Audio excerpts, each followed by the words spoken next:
Assalamualaikum warahmatullahi wabarakatuh. Kami dari kelompok 5 psikolog pendidikan yang beranggotakan 2 orang, yaitu saya sendiri Fitri Rahmadani dan rekan saya Muspando Mahendra. Kami akan membahas materi tentang kecerdasan majemuk.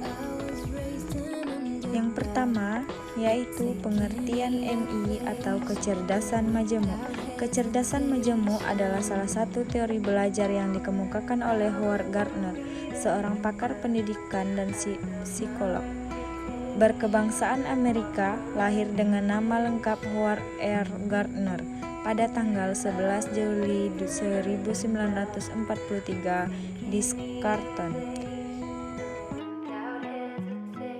Yang kedua, verbal atau linguistik. Kecerdasan verbal linguistik merupakan kecakapan untuk menyusun pikiran secara runtur, serta mampu menggunakan verbal sebagai kompetisi, contohnya menulis, berbicara, dan membaca. Baiklah, selanjutnya logikal atau matematikal.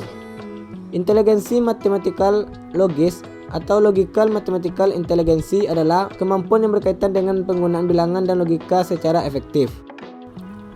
Baiklah, selanjutnya naturalis.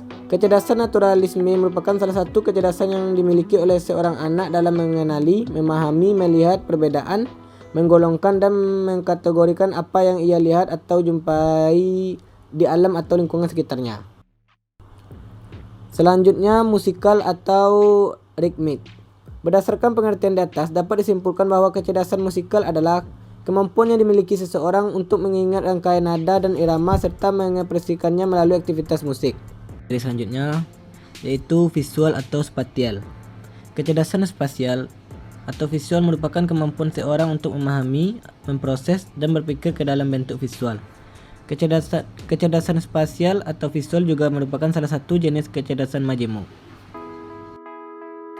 Selanjutnya bodily kinesthetic, yaitu kecerdasan kinestetik atau badani, bisa disebut juga dengan bodily kinesthetic intelligence, adalah kemampuan menggunakan tubuh atau gerak tubuh untuk mengekspresikan gagasan atau perasaan.